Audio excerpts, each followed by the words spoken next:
செல்லம் அவர்களுடைய மக்கா வாழ்க்கையை குறித்து, அந்த மக்கா வாழ்க்கையில அவர்கள் பட்ட சிரமங்கள், அவர்களுடைய பிரச்சாரம், இவற்றையெல்லாம் அறிந்து கொண்டு வருகிறோம்.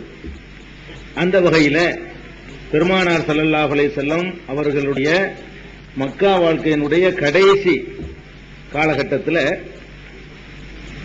அக்கபா என்ற அந்த கணவாயில ரசூல் ஸல்லல்லாஹு அலைஹி வஸல்லம் அவர்களை மதீனாவை சேர்ந்த சிலர் சந்தித்து இஸ்லாத்தை ஏற்றுக்கொண்டு, நீங்கள் எங்களுடைய ஊருக்கு வருகிறீர்களேயானால் உங்களுக்கு நாங்கள் பக்கபலமா இருப்போம் என்று உறுதிமொழி எல்லாம் கொடுத்தாங்க.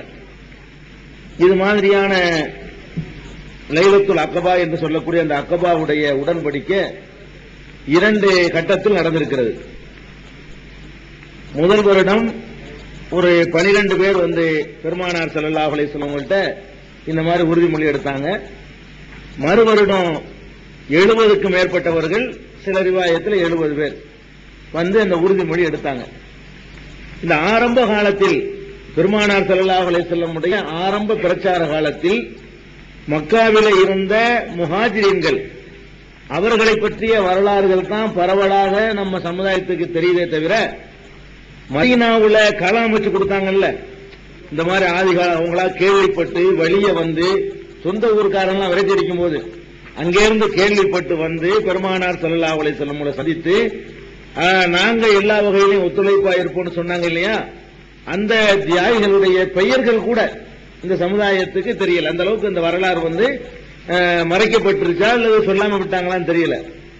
அந்த தியாகிகளுடைய யாரெல்லாம் வந்தாங்க, அவங்க என்னென்ன மாதிரியான தியாகங்கள்லாம் செஞ்சாங்க, அவங்க அன்னைக்கு களம் அமைச்சு கொடுக்கலன்னா இப்படி ஒரு இஸ்லாமிய சாம்ராஜ்யமும் உருவாயிருக்காது. அவங்கள பத்தி உள்ள ஒரு சிலரை பற்றிய விவரங்களை நம்ம தெரிந்து கொள்ளலாம். இந்த மாதிரி பெருமானார் ஸல்லல்லாஹு அலைஹி வஸல்லம் அவங்கள்ட்ட ஊரே விரட்டி அடிக்கும் பொழுது, எல்லாரும் புறக்கணிக்கும் பொழுது 12 பேர் வந்து உடன்படிக்கை எடுத்தாங்கல்ல மதீனாவுல இருந்து. அதுல முக்கியமான ஆளு அசாத் பின் ஜராரா அப்படிங்கிற ஒரு சஹாபி. இவருடைய அபு உமாமா என்று இவரை சொல்லுவாங்க. அபு உமாமான்னு 2 பேர் இருக்கிறாங்க. அபு உமாமா அல் பாஹிலின்னு ஒருத்தர், இவர் வந்து அபு உமாமா அல் ஹஸ்ரஜ் கோத்திரத்துக்காரர். இவரு இந்த முதல் 12 பேர் வந்து உறுதிமொழி எடுக்கிறாங்களே அதுலயும் இருக்கிறாரு. 2வது 70 பேர் வர்றாங்களே அதுலயும் இருக்கிறாரு. இன்னும் சொல்ல போனா 70 ஆக்கிட்டு வர்றது இவர் தான். இந்த 12 பேராக போனவர் இந்த 70 பேரை அழைச்சிட்டு வர்றாரு பாருங்க. அதுலயும் வந்து அவங்களை அழைச்சிட்டு வர்றதுல ஒரு முக்கியமான பங்கு வச்சிருக்காரு. 2 அக்கபாவுடைய உடன்படிக்கையிலையும் பெருமானார் ஸல்லல்லாஹு அலைஹி வஸல்லம் அவர்களை சந்தித்தவர். அதே மாதிரி அந்த அக்கபாவில வந்து சந்தித்த 12 பேர்ல சின்ன வயசுக்காரர் இவர் தான். சின்ன வயசுல குழந்தைகள், இளைஞர், மற்றவங்க எல்லாம் கொஞ்சம் பெரிய மனுஷங்க. இவர் ஒரு ஆள் தான் இளமையான ஒரு சின்ன வயசுக்காரர். இவரை பத்தி உள்ள ஒரு நிகழ்ச்சியை, இவருடைய வரலாறு தெரிஞ்சுக்கிறதா இருந்தா, காப் இப்னு மாலிக் ரலியல்லாஹு அன்ஹு பத்தி நம்ம அன்னைக்கே சொல்லியிருக்கிறோம்.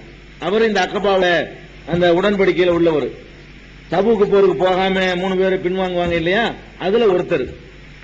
இவர் காப் இப்னு மாலிக் வந்து பிற்காலத்துல வயசாகி போய் கண்ணெல்லாம் தெரியாம குருடராகிறாரு. அவரை வந்து அவருடைய மகன் அப்துல் ரஹ்மான்ங்கிறவரு பள்ளிவாசலுக்கு மற்றதுக்கெல்லாம் கூட்டிட்டு போயிட்டு வந்துட்டு இருப்பாரு. கண்ணு தெரியாத துணைக்கி இருப்பார்ல. அப்ப ஒரு நாள் நாங்க ஜும்மாவுக்கு எங்க தகப்பனாரு காப் இப்னு மாலிக்கை நான் அழைத்துக் கொண்டு சென்றேன். சென்ற உடனே அப்ப பாங்க சத்தத்தை கேட்டார். காப் இப்னு மாலிக் வந்து பாங்கோசை கேட்டாரு.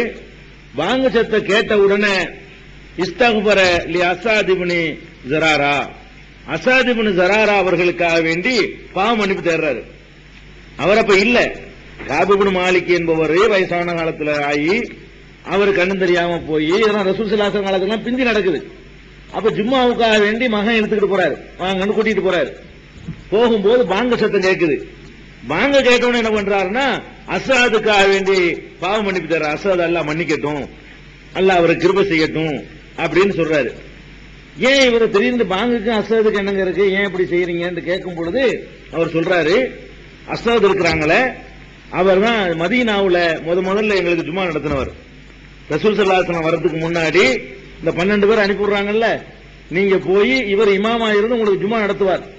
இவருக்கு பின்னாடி நீங்கள் எல்லாம் என்ன செய்யணும், ஜும்மா தொழுகை நடத்தி கொள்ளணும்னு சொல்லி இந்த அசாதுங்கிறவரை தான் ரசூல் ஸல்லல்லாஹு அலைஹி வஸல்லம் நியமிச்சிருந்தாங்க. அவர் தான் எங்களுக்கு வந்து ஜும்மா நடத்தினாரு. ரசூல் ஸல்லல்லாஹு அலைஹி வஸல்லம் வருவதற்கு முன்னாடி வந்து அவர் எங்களுக்கு இந்த மார்க்கத்தினுடைய அமீராக தலைவராக அவர் இருந்தாருன்னு சொல்லி நன்றியோடு நினைவு கூறாரு. ஜும்மாவுக்கு போயிட்டு இருக்கிறதுனால ஜும்மாவுடைய பாங்கு கேட்டவுடனே அவருக்கு முதல்ல தொழுது ஜும்மா ஞாபகம் வருது. ஃபர்ஸ்ட் நம்ம எப்போ ஜும்மா தொழுதோம், அதை வந்து அஸாத் இப்னு ஸராரா தான் நடத்தினாரு அப்படின்னு சொல்லி அவருக்கு அல்லாஹ் இடத்துல அவருக்காக வேண்டிய ஒரு நினைவு வந்து துஆ செய்யறாங்க. அப்ப இந்த மதீனாவுக்கு போய் ஜும்மா நடத்தக்கூடிய பொறுப்பு இவருக்கு தான் இருந்துச்சு. அங்கிருந்து வந்து ஒரு 12 பேர் இருக்கக்கூடிய நேரத்திலேயே இவர் இங்க வந்து இஸ்லாத்தை ஏற்று அங்க போய் பிரச்சாரம் பண்ணி அங்க உள்ள மக்களுக்கு ஜும்மா தொழுகை நடத்தக்கூடிய அளவுக்கு ஒரு முக்கியத்துவம் கொடுக்கப்பட்டிருந்தார் ரசூல் ஸல்லல்லாஹு அலைஹி வஸல்லம் அவங்களால. அது போக இந்த சம்பவத்தை பற்றி முழுமையாக இவர் வந்தார் இல்லையா, இவர் முழுமையாக அந்த அக்கபாவில் எப்படி சந்தித்தார் என்பதை பற்றி ஜாபிர் பின் அப்துல்லா ரலியல்லாஹு அன்ஹு அவர்கள் அறிவிக்கிறாங்க. ரசூல் ஸல்லல்லாஹு அலைஹி வஸல்லம் அவர்கள் ஹஜ்ஜுடைய காலத்துல மஜன்னா உக்காலு இது மாதிரியான சந்தைகள் இருக்குது. அந்த சந்தைகள் எல்லாம் போய் ஹாஜிகளை விரட்டிக்கிட்டே போவாங்க. ரசூல் ஸல்லல்லாஹு அலைஹி வஸல்லம் ஹஜ்ஜுக்கு வர்றவங்களை எதுக்கு விரட்டுவாங்க, நான் சொல்ல கொஞ்சம் காது கொடுத்து கேளுங்கய்யா, நான் என்ன சொல்றேன்னு கொஞ்சம் கேளுங்க அப்படின்னு சொல்லி ஹாஜிகளுக்கு பின்னாடி ரசூல் ஸல்லல்லாஹு அலைஹி வஸல்லம் போய்கிட்டே இருப்பாங்க. போகும்போது சொல்லுவாங்க, எனக்கு யாராவது உதவி செய்யறவங்க இருக்கிறீங்களா, என் இறைவனுடைய தூது செய்தியை நான் உங்களுக்கு எடுத்து சொல்லணும், அதுக்கு யாராச்சும் எனக்கு வாய்ப்பு தர மாட்டீங்களா, உங்க ஊருக்கு என்னை கூட்டிட்டு போக மாட்டீங்களான்னு அந்த மாதிரி சந்தையில கூட்டத்தில் எல்லாம் கேட்டுட்டு இருப்பாங்க. மேலும் என்னுடைய கோத்திரத்தார்கள் என்னுடைய குலத்தார்கள் என்னை ஒதுக்கி வைத்து விட்டார்கள், என்னுடைய பிரச்சாரங்களை எல்லாம் முழுமையாக தடுத்து விட்டார்கள் அப்படின்னு சொல்லி ரசூல் ஸல்லல்லாஹு அலைஹி வஸல்லம் சொல்லிட்டே இருப்பாங்க. இது எந்த அளவுக்கு பிரசித்தமாயிருச்சுன்னு சொன்னா, வேற வேற பகுதிகளில் எல்லாம் ஹஜ்ஜிக்கு போவாங்கல்ல, அவங்களை கூப்பிட்டு சொல்லி அனுப்புவாங்களாம், போறீங்க அங்க ஒரு ஆளு வரட்டிட்ட ஒரு லூசு, அந்த அளவுக்கு பிரசித்தமாயிருச்சு. ரசூல் ஸல்லல்லாஹு அலைஹி வஸல்லம் ஒவ்வொருத்தரையா போய் விரட்டுறாங்கல்ல, இது எந்த அளவுக்கு பிரசித்தமாயிருச்சுன்னா எல்லா பகுதிகளுக்கும் அந்த மெசேஜ் போய் வெவ்வேறு பகுதிகளில் இருந்து புறப்படும் பொழுதே அவங்க குடும்பத்தார் சொல்லி அனுப்புவாங்களாம், போறது போறீங்க அந்த ஆள்கிட்ட மாற்றாதீங்க, அங்க ஒருத்தர் இருக்காரு முகமது, அந்த ஆள் வந்து இந்த மாதிரி ஆள் பிடிச்சிட்டு இருக்கிறாரு, நீங்க அவர்கிட்ட போய் மாட்டிடாது என்று சொல்ற அளவுக்கு இது அவ்வளவு பிரசித்தம். விடவே மாட்டாங்களாம், யாரு கிடைச்சாலும் போய் சொல்லிக்கிட்டே இருப்பாங்க ரசூல் ஸல்லல்லாஹு அலைஹி வஸல்லம்.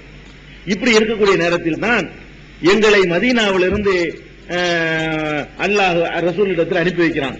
மதீனாவிலிருந்து எங்க மனசை மாற்றி எங்களை ரசூல் ஸல்லல்லாஹு அலைஹி வஸல்லம் அவர்கள்ட்ட அனுப்பி வைக்கிறான். ஒவ்வொருவராக வந்து ரசூல் ஸல்லல்லாஹு அலைஹி வஸல்லத்தை சந்தித்து ஈமான் கொள்வார்கள்.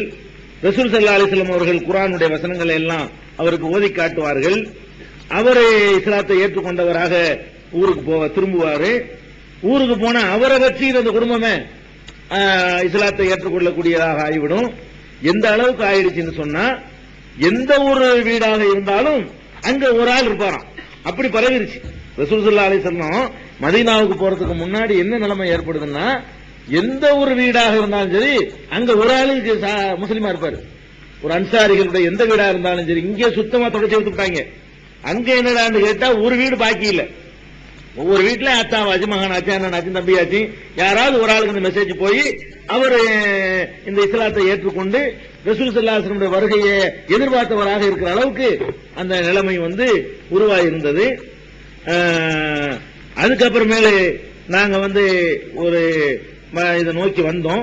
எங்க ரெண்டாவது அக்கபா போய் சொல்றாரு, முதல் தடவையிலேயும் இவர் வந்து கலந்து கொண்டவர் அசாது, ரெண்டாவது 70 பேர் இருக்கிறாங்கல்ல அதுலயும் கலந்து கொண்டவர்.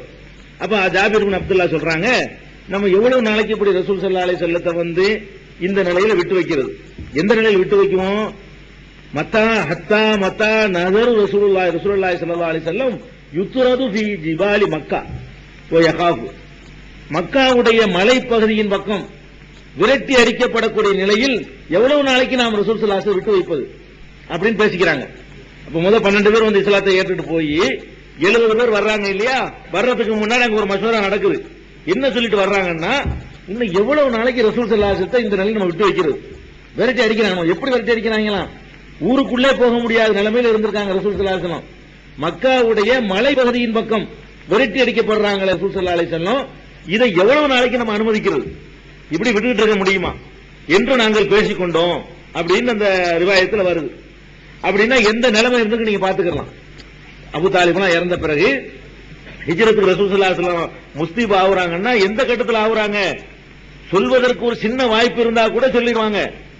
அவங்க மக்காவுடைய மலை இருக்குல்ல, மலையில யாரும் குடியிருக்க மாட்டாங்க. அந்த மலை பகுதியில் போய் தெருவில் படுத்துக்கணும், அவ்வளவுதான். ஊருக்குள்ள நுழைய முடியாது. ஊருக்குள்ள வராத அளவுக்கு ரசூல் ஸல்லல்லாஹு அலைஹி வஸல்லம் விரட்டி அடிக்கப்பட்டிருக்கிறாங்க. அந்த மீனா அரஃபாண்ட் வெளிப்பகுதி இருக்குல்ல, அந்த மாதிரி பகுதிகளில் உள்ள இடத்துலதான் ரசூல் ஸல்லல்லாஹு அலைஹி வஸல்லம் தங்கிக்கிறணும். அவ மலையிலையும் பனியிலையும் இப்படி எவ்வளவு நாளைக்கு ரசூல் ஸல்லல்லாஹு அலைஹி வஸல்லம் வந்து நம்ம விடுறது? ரசூல் ஸல்லல்லாஹு அலைஹி வஸல்லம் விரட்டி அடிக்கப்படுறாங்க, அஞ்சு நடுங்கிட்டு இருக்கிறாங்க, இப்படி நிலையில் நம்ம விடக்கூடாது என்று நாங்கள் பேசிக்கொண்டு நாங்க ஒரு 70 நபர்கள் புறப்பட்டு ரசூல் ஸல்லல்லாஹு அலைஹி வஸல்லம் அவர்களிடத்துல வந்து சேர்ந்தோம். அப்படி சேரும் பொழுது ரசூல் ஸல்லல்லாஹு அலைஹி வஸல்லம் அவர்களோட அப்பாஸும் இருக்கிறார். அப்பாஸ் யாரு? ரசூல் ஸல்லல்லாஹு அலைஹி வஸல்லம் உடைய பெரிய தகப்பனார். அவர் இருந்தாலும் அவர் இஸ்லாத்துக்கு இப்போவும் வரல. அப்பாஸ் இருக்காரு. இந்த சம்பவம் நடக்கும் போது ரசூல் ஸல்லல்லாஹு அலைஹி வஸல்லம் பக்கத்தில் இருக்காரு. இருந்து அண்ணன் மகனாச்சே, தம்பி மகனாச்சே, அண்ணன் மகனாச்சேன்னு சொல்லி உறுதுணையாக வந்து நிக்கிறார் ரகசியமா. ஓடி போயிருவாரு, சோத்தத்தை கொண்டாந்து கொடுப்பாரு, ஓடி போயிருவாரு. இவரை எந்த அளவுக்குன்னா இவர் பத்ர் போர்ல எல்லாம் அந்த அணியில இருந்து போர் செஞ்சவர் அப்பாஸ். இவர் இந்த நேரத்தில் இஸ்லாத்துக்கு வரல, ஹிஜ்ரத்துக்கு போகும்போது இஸ்லாத்துக்கு வரல. ரசூல் ஸல்லல்லாஹு அலைஹி வஸல்லம் பத்ர் போர்ல சந்திச்சாங்க எதிரிகளை. அப்ப அபூஜஹலோட சேர்ந்தா அப்பாஸும் வர்றாரு நிர்பந்தமா, ஒரு வழி இல்லாம. அந்த ஊர்ல இருந்தா கலந்து ஆகணுமே, அதுக்காக வேண்டி வர்றாரு. அப்போ இஸ்லாத்துக்கு வரவே இல்லை. அப்பாஸ் இஸ்லாத்துக்கு எப்ப வர்றாருன்னு கேட்டா மக்கா வெற்றிக்கு கொஞ்ச நாள் இருக்கும் போதுதான், அப்பதான் வர்றாரு. அதனால இந்த சம்பவத்தில் அப்பாஸ் இருக்காருன்னு நம்ம முஸ்லிமா இருந்தா நுழைக்கிற கூடாது. சொந்தக்காரருங்கிற அடிப்படையில் ரசூலுல்லாஹ்வுக்கு பாதுகாப்பு கொடுக்கிறார். அப்ப ரசூல் ஸல்லல்லாஹு அலைஹி வஸல்லம் அவர்களோட அவங்களுடைய சிறிய தகப்பனாரு அப்பாஸும் இருக்கிறாரு. இருந்தோன்னு இந்த 70 பேர் வர்றாங்க. வந்தவன் அப்பாஸ் சொல்றாரு, என் சகோதரர் மகனே, என்னுடைய அண்ணன் மகனே, இந்த ஆளுக்கு யாருன்னு தெரியல. 70 பேர் வந்திருக்காங்க, இந்த ஆளுக்கு யாருன்னு தெரியல, உன்னை பார்க்கணும்னு வர்ற மாதிரி தெரியுது. இவங்களை பத்தி மதீனாவுல உள்ள ஆளுக்குன்னு சொல்றாங்க. மதீனாவுல இந்த ஆட்கள் நான் பார்த்த மாதிரியும் தெரியல. இவர் மதீனாவோட தொடர்பு உள்ளவர், கொஞ்சம் கவனமா இருந்துக்க. அவன் பயப்படுறாரு, அவர் ஏதாவது வேற நோக்கத்துல வர்றாங்களோ அப்படின்னு பயந்துகிட்டு சொல்றாரு. சொன்ன உடனே அவங்க வர்றாங்க. அவங்களும் இந்த 70 பேரும் வர்றாங்க. எப்படி வர்றாங்கன்னா, வஜிதமானா இந்தஹு மின் ரஜுலைன் ஒரு ரஜுலைனி, மொத்தமா 70 பேர் வர முடியுமா? ஒரு ஆள் வர்றது, ஒரு 10 நிமிஷம் கழிச்சு இன்னொரு ஆளு, ஒரு 2 பேர் வர்றது, அப்புறம் ஒரு ஆள் 2 ஆள், ஒரு ஆள் 2 ஆளா வந்தோம். 70 பேர் எப்படி வந்து சேர்ந்தாங்கன்னா, மொத்தமா வந்து அவங்க அட்டாக் பண்ணி விடுவாங்க. அவ்வளவு கடுப்புல இருக்கிறாங்க.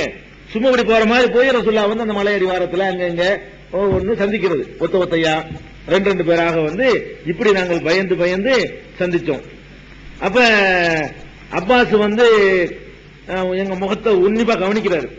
முகத்துக்கு வந்திருக்காங்க இவங்க எல்லாம், தெரியாத முகமா இருக்குது என்று சொல்லி அப்பாஸ் வந்து எங்களை உன்னிப்பாக கவனித்து விட்டு, இவங்களை பத்தி நான் விளங்கவே இல்லை, எனக்கு தெரியவே இல்லை இவங்க யாருன்னு, நீங்க தான்ப்பா பாத்துக்கிறேன், எனக்கு தெரியாதுன்றாரு. இவங்க நம்பாதங்கிறாரு. அப்பாஸ் என்ன பண்றாருன்னா, இது வந்து நான் மதீனாவோட எவ்வளவு தொடர்பு உள்ளவன், இந்த முகத்துல ஒரு முகத்தை கூட நான் என்ன செய்யல, பார்த்தது இல்லைன்னு சொல்றாரு. ஆனா ரசூல் ஸல்லல்லாஹு அலைஹி வஸல்லம் தெரிஞ்சுக்கிறாங்க. அதுல ஏற்கனவே வந்தவங்க சில பேர் இருக்காங்களே, சென்ற வருடம் வந்தவங்க இருந்ததுனால ரசூல் ஸல்லல்லாஹு அலைஹி வஸல்லம் கரெக்டா தெரிஞ்சுக்கிறது. என்ன அசரத்தை கூட்டிட்டு வந்திருக்காரு, அந்த அணியில் அவர் இருந்ததுனால ரசூல் ஸல்லல்லாஹு அலைஹி வஸல்லம் இவங்க சந்தேகப்படுற கூட்டம் இல்லைன்னு சொல்லி பேச்சுவார்த்தை நடக்குது. அப்ப இந்த 70 பேரும் சொல்றாங்க, 70 பேர் இஸ்லாத்தை ஏற்றுதான் வர்றாங்க. இந்த 12 பேருடைய பிரச்சாரத்தினால ஏற்றுக்கொண்டவர்களாகத்தான் வர்றாங்க, உறுதிமொழி கொடுக்கத்தான் வர்றாங்க, இஸ்லாத்தை ஏத்துக்கிறதுக்கு வரல. வந்து யா ரசூலல்லாஹ் அலாமன் உபாயுக்க, என்ன செய்வதாக நாங்க உங்கள்கிட்ட உறுதிமொழி தரணும், கேளுங்க, என்ன கேட்கறீங்க, சும்மா சுத்திலாம் வளைக்க வேணாம், இப்ப நாங்க என்ன உங்களுக்காக செய்யணுங்கிறீங்க அது சொல்லுங்க. நேரடியாக விஷயத்துக்கு வர்றாங்க. அப்ப ரசூல் ஸல்லல்லாஹு அலைஹி வஸல்லம் சொல்றாங்க, துபாயூனி அல சம்இ வ தஆ, செவியேற்று கட்டுப்படணும், நான் சொல்லக்கூடிய சொல்ல கேட்டு நீ என்ன செய்யணும், எனக்கு கட்டுப்பட்டு நடக்கணும். சந்தோஷமா இருந்தாலும் கஷ்டமா இருந்தாலும் சரி, சிரம வறுமையிலையும் செல்வ செழிப்பிலையும் அல்லாஹ்வுக்காக செலவழிக்கணும், நல்லதை ஏவணும், தீயதை தடுக்கணும். அல்லாஹ்வை பற்றி மார்க்கத்தை சொல்றதுல எவனுக்கு பயப்படக்கூடாது. நான் மதீனாவுக்கு வரும்போது எனக்கு நீங்க உதவி செய்யணும், உங்க பொண்டாட்டி பிள்ளைகளை காப்பாத்துற மாதிரி என்னைய காப்பாற்றணும், இப்படி பண்ணினீங்கன்னா உங்களுக்கு சொர்க்கம் இருக்குது அப்படின்னு சொல்லி இதான்ப்பா அக்ரிமெண்ட் இருக்கிறாங்க ரசூல் ஸல்லல்லாஹு அலைஹி வஸல்லம். அப்ப நாங்க வந்து பையத்து உறுதிமொழி கொடுப்பதற்காக ஒருத்தர் எந்திரிக்க ஆரம்பிச்சோம். உடனே அஸ்ஸாத் இருக்கார்ல, ஏற்கனவே முதல் டீம்ல வந்தவர், அவர் என்ன செஞ்சாரு, ரசூல் ஸல்லல்லாஹு அலைஹி வஸல்லம் அவர்களுடைய கையை பிடித்துக் கொண்டு, அவர் தான் அந்த 70 பேர்ல சின்ன ஆளு, பிடித்துக் கொண்டு பையத் செய்ய விடாம தடுக்கிறாரு. நீங்க கொஞ்சம் அவசரப்படாதீங்க, மதீனாவாசிகளே, மதீனா அந்த 70 பேர்த்தையும் பேசுறாரு. 70 பேர்த்தை என்ன பேசுறாருன்னா, மதீனாவாசிகளே, நம்ம அவ்வளவு தூரத்துல இருந்து சிரமப்பட்டுக்கிட்டு இந்த பணிகளையும் குறிகளையும் பயந்துகிட்டு அஞ்சுக்கிட்டு இதை தேடி வந்திருக்கிறோம்னு சொன்னா, அல்லாஹ்வுடைய ரசூல் என்று தெரிஞ்சாலும் வந்திருக்கிறோம், வேற நோக்கத்துக்கு வரல. அதாவது பையத் செய்ய முடிஞ்சு நல்லா யோசிச்சு செய்யுங்கிறாரு. நாம அங்க இருந்து சிரமப்பட்டு கஷ்டப்பட்டு வியாபாரம் பண்றதுக்கு இங்க வரல, வேற ஒரு உலக லாபத்தை அடைகிறதுக்காக வரல. நாம இவர் அல்லாஹ்வுடைய தூதர்னு திட்டவட்டமா தெரிஞ்சுக்கிட்டோம். தெரிஞ்ச அடிப்படையில தான் அந்த அல்லாஹ்வுடைய தூதரை ஏற்றுக்கொண்ட ஒரு உதவி செய்யணுங்கிறதுக்காக நம்ம வந்திருக்கிறோம். அதனால இவரை இன்றைக்கு இங்க இருந்து வெளியேற்றி நம்ம கூட்டிட்டு போயிட்டோம்னு சொன்னா, ஒட்டுமொத்த அரபு சமுதாயத்தினுடைய பகமையை நீங்க சந்திக்க வேண்டி வரும். அவர் விளைவையும் சொல்றாரு, பையத்து செய்யுங்க, பையத்து செய்யறதுக்கு முன்னாடி யோசிச்சுக்கிறீங்க, அல்லாஹ்வுடைய தூதர் நினைச்சு வந்துட்டோம். நீங்க வாட்டுக்கு இவர் இங்க இருந்து கிளப்பிட்டு போய் இங்கேயே அவர் வாட்டு அவர் பிரச்சாரத்தை பண்ணிட்டு இருக்காரு. நீங்க இங்க இருந்து கூட்டிட்டு போய் அங்க கொண்டே வச்சீங்கன்னா என்ன ஏற்படும் தெரியுமா? ஒட்டுமொத்த அரபிக்காரன் நமக்கு எதிராக திரும்புவான். எங்க ஊர்ல கிடைச்சிட்டு போயிட்டியா, நாங்க ஒதுக்கி வச்ச ஆளை நீ அடைக்கலம் கொடுக்குறியா கேட்பான். அப்ப பலவிதமான பிரச்சனைகளை சந்திக்க வேண்டி வரும்.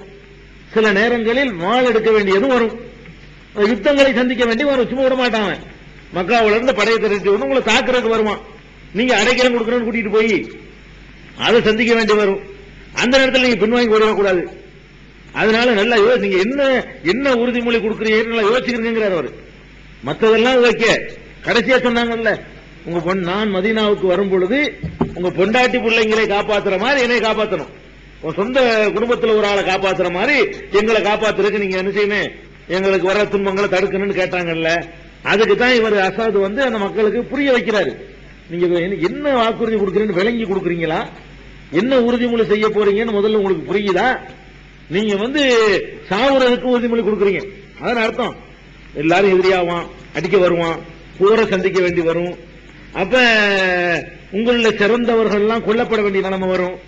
இந்த வர்றது வந்திருக்கிறீங்க முக்கியமான ஆட்கள் எல்லாம் கொல்லப்பட வேண்டிய நிலைமை, படவிரட்டி வந்தாங்கன்னா முக்கியமான பெருமுகளை எல்லாம் இழக்க வேண்டி வரும். எல்லா அரபியலும் பகைமைக்கு உள்ளதா வரும். அதே நேரத்தில் இதற்கான கூலி எல்லா இடத்திலும் உங்களுக்கு கிடைக்கும். அதே நேரத்தில் நீங்க உண்மையிலே இதெல்லாம் விளங்கி இப்படிலாம் வருமோன்னு பயம் இருக்குமானால் இப்பவே உடைச்சி சொல்லிருங்க, அல்ல அதை மன்னிச்சுக்குவான். அவர் சொல்றாரு, முடியல அவ்வளவு பயங்கர விஷயமா நீங்க சொல்றது, இல்ல நாங்க மறைச்சி இஸ்லாத்தை ஏத்துக்கிறோம், நீங்க வரவும் வேணாம், நாங்க அடைக்கலம் தரவும் வேணாம், அதான் எங்களுக்கு தாங்கிக் கொள்ள வலிமை இல்லை என்று நீங்கள் சொல்லிவிட்டீர்களானால் புகுவாதர் இந்தல்லாம் அது அல்லாஹ் இடத்துல ஏற்றுக்கொள்ளக்கூடிய காரணமாக இருக்கும். அல்லாஹ் சக்திக்கு மீறி யாரையும் சிரமப்படுத்த மாட்டான். அதனால நீங்க ரசூல் ஸல்லல்லாஹு அலைஹி வஸல்லம் உறுதிமொழி கொடுக்கறதுக்கு முன்னாடி நல்லா யோசிச்சுக்கிறீங்கன்னு சொல்லி அவர் எழுந்து சொல்றாரு. 70 பேர் ரெடியா இருக்கிறாங்க. 70 பேருக்கு என்ன செய்யறாரு, புரிய வைக்கிறாரு. நீங்க கொடுக்கிற சாதாரணம் இல்ல, பையத்து பண்ணிட்டு போய் ரசூலுல்லாஹ் அவங்க கூட்டிட்டு போனீங்க, நடக்கிறது வேற, என்ன வேண்டாம் நடக்கும். அதுக்கெல்லாம் நாங்க தயார் என்று இருந்தால் கடைசி வரைக்கும் இதுல உறுதியா நிற்பீர்கள் என்று சொன்னால் உறுதிமொழியை கொடுங்க. இல்லன்னா இப்பவே சொல்லிட்டு போயிருங்க, அல்லாஹ் மன்னிச்சுக்கிறோம், அதை எங்களுக்கு முடியாது, நாங்க ஏத்துக்கிறோம் இஸ்லாத்தை, உங்களை கொண்டே வச்சு எங்களுக்கு தாங்க முடியாது, அந்த சுமை எங்களுக்கு ஏத்துக்கிற முடியாதுன்னு சொல்லிட்டு போயிருங்க அப்படின்னு அவர் சொல்றாரு. அப்புறம் அசாது அவர் சொல்லி முடிச்ச உடனே எல்லாரும் எந்திரிச்சு நின்று கொண்டு, அசாதே உன்னுடைய கையை எடு, முதல்ல கையை விடு, ரசூலுல்லாஹ் கையை விடு, எதுக்கு நீ பிடிச்சிக்கிட்டு பையத்தை தடுக்கிற, நாங்க இந்த உறுதிமொழி செய்வதிலிருந்து பின்வாங்க மாட்டோம், செஞ்ச பிறகு ஒரு கட்டத்திலையும் நாங்க அதை மீறவும் மாட்டோம், தெரிஞ்சுதான் நாங்க செய்ய வந்திருக்கிறோம், ஒன்னும் தெரியாம ஒரு கூட்டுத்தனமா அந்த பைய செய்ய வரல. அதனால நாங்க கடைசி வரைக்கும் நாங்க என்ன செய்வோம், அதுல உறுதியா நிற்போம். ஆனா ரசூல் ஸல்லல்லாஹு அலைஹி வஸல்லம் எங்களுக்கு சொர்க்கம் கிடைக்கணும். ஏன்னா ஆகிரத்தை நம்பி வந்த கூட்டம் தானே, இந்த உலகத்துடைய கணக்கே எங்களுக்கு வேணாம், இப்படி எல்லாம் நாங்க செய்தால் எங்களுக்கு சொர்க்கம் கிடைக்குமா அதை சொல்லுங்க. அது இருக்கும்னு சொன்னா இதெல்லாம் எங்களுக்கு தூசி, சொர்க்கம் கிடைக்கும் என்பதற்காக நாங்க எதையும் செய்ய நாங்க தயாரா இருக்கிறோம் அப்படின்னு சொல்லி அவங்க சொல்லிவிட்டார்கள் என்று முஸ்லிம் அகமதுல இடம்பெற்றிருக்கக்கூடிய ஒரு ஹதீஸ். இதுல இந்த அசாத்துடைய அந்த துணியை தெரிஞ்சுக்கலாம். இந்த 12 பேர்ல ஒரு ஆளு இஸ்லாத்தினுடைய தூண்களில் ஒருவர்னு சொல்லலாம். இஸ்லாத்தினுடைய தூண்களாக மதிக்கப்பட வேண்டிய அபூபக்கர், உமர் மாதிரி நம்ம மதிக்கிறோம் இல்லையா, அது மாதிரி மதிக்கப்பட வேண்டியவர்கள்ல இந்த அசாத் இப்னு ஸராராவும் ஒரு பெரிய ஒரு சிறந்த ஒரு சஹாபி. இவர் தான் அடித்தளம் போடுறாரு, 70 பேரை கூட்டிட்டு வர்றாரு. என்ன அளவுக்குன்னா விவரத்தை தெரிஞ்சு சாவுறதுக்கு தயார் என்று அந்த மாதிரி துணிந்து வந்திருக்கிறார் அவர். இந்த மாதிரியான ஒரு ஆளாக்கும் அசாத் இப்னு ஸராரா அதுல என்ன ஒரு வருத்தமான விஷயம் என்னன்னு கேட்டா, ரசூல் ஸல்லல்லாஹு அலைஹி வஸல்லம் ஹிஜ்ரத் செஞ்சு போறாங்க, போய் மஸ்ஜித் நபவி கட்டுறாங்க இல்லையா, போனோன்னு பள்ளிவாசல் ஒண்ணு கட்டிருக்கிறாங்க. அந்த கட்டுமான பணி நடக்கும் பொழுதே இவர் இறந்துடுறாரு. கடைசி காலம் வரைக்கும் இவர் இருக்கல. எல்லா ஹிஜ்ரத் பண்ணாங்க, தியாகங்கள்லாம் பண்ணாங்க, உலகத்துல இல்லாத அனுபவிக்க வச்சான். எத்தனையோ பேர் வந்து தங்களுடைய அந்த கஷ்டத்துக்கெல்லாம் அந்த உலகத்திலே ஒரு பெருசெல்லாம் கொடுத்தான். அது கூட ஒரு ஹதீஸ்ல வரும். அவர் முஸாப் இருக்கார்ல, முஸாப் இப்னு உமைர், அவரை பத்தி சொல்லும் பொழுது ஹிஜ்ரத் செஞ்சு எல்லாரும் போனோம், நிறைய பேர் ஹிஜ்ரத் செஞ்சு போனோம், போகும்போது அல்லாஹ்வுக்காக செஞ்சு போனோம். ஆனா அந்த ஹிஜ்ரத் அந்த தியாகத்தினுடைய பரிசுகளை எல்லாம் அந்த உலகத்திலேயே எல்லாரும் அடைஞ்சுக்கிட்டோம். ஹிஜ்ரத் செஞ்சு போன பரிசுகளை எல்லாம் எல்லாரும் அடைஞ்சுக்கிட்டோம். இந்த முஸாப் இருக்காரு, அவர் அவ்வளவு பெரிய பணக்கார குடும்பத்தில் இருந்தும் கூட எல்லாத்தையும் இழந்துட்டு வந்தாரு. வந்தா அவர் கொல்லப்படுறாரு பத்ர் போர்ல, உஹது போர்ல. அவரை வந்து அடக்கம் பண்றதுக்கு அவர்கிட்ட இருந்த ஒரே ஒரு போர்வை, காலுக்கு போத்தனா தலைக்கு பத்தல, தலைக்கு போத்தனா காலுக்கு பத்தல. எதை அனுபவிக்காமல் சென்றவர்கள் இருக்கிறார்கள். இந்த ஹிஜ்ரத் செஞ்சு விட்டு துன்யாவுல எதை அனுபவிக்காம மொத்தமா ஆகிறதுக்கு சேர்த்து வச்சுக்கிட்டவங்களும் இருக்கிறார்கள். துன்யாவுல அனுபவிச்சு இழந்தவர்களும் நாங்களும் இருக்கிறோம் அப்படின்றதெல்லாம் இந்த முஸாபத் சொல்லுவாங்க. அது மாதிரி அன்சாரிகள்ல எல்லாரும் நுஸ்ரத் பண்ணாங்க. முதல் நுஸ்ரத் பண்ணவர் வந்து எதையும் அனுபவிக்கல, அல்லாஹ்வுக்காக செஞ்சாரு. அவருடைய எந்த ஒரு உள்நோக்கம் கற்பிக்க முடியாத அளவுக்கு ரசூல் ஸல்லல்லாஹு அலைஹி வஸல்லம் வர்றாங்க, அரவணைக்கிறார், பள்ளிவாசல் கட்டுற பணி நடக்குது. அந்த கட்டுமான பணி நடந்துகிட்டு இருக்கும் பொழுதே அவர் வந்து இறந்துடுறாரு. மதீனாவுல ரசூல் ஸல்லல்லாஹு அலைஹி வஸல்லம் போன பிறகு இறந்த முதல் மனிதர் இவர் தான். ரசூல் ஸல்லல்லாஹு அலைஹி வஸல்லம் மதீனாவுல காலெடுத்து வச்ச பிறகு ஃபர்ஸ்ட் இறந்தவர் யாரு? அஸ்ஸாத் இப்னு ஸராரா தான். மதீனாவுல ரசூல் ஸல்லல்லாஹு அலைஹி வஸல்லம் தொழுத முதல் ஜனாசா தொழுகை இவருக்கு தான். போன உடனே ஜனாசா தொழுகை இந்த முதல்ல தொழுது இவர் தான் தொழுதுருக்காங்க. இப்படி ஒரு இந்த மாதிரி தியாகிகள் சும்மா வளர்ந்துடல இஸ்லாம்ங்கிறது எல்லாத்துக்கும் தயார்னு வர்றாங்க. சொந்த ஊர்ல விரட்டி அடிக்கப்பட்ட ஒருவரை அல்லாஹ்வுக்காக ஏத்துக்கொண்டது மாமா மச்சானா? ரசூல் ஸல்லல்லாஹு அலைஹி வஸல்லம் இவருக்கு என்ன இருக்குன்னா யாருன்னு தெரியாது. அந்த ஊர் வேற இந்த ஊர் வேற, இவங்களுக்கு எந்த உறவும் கிடையாது, எந்த நட்பும் கிடையாது.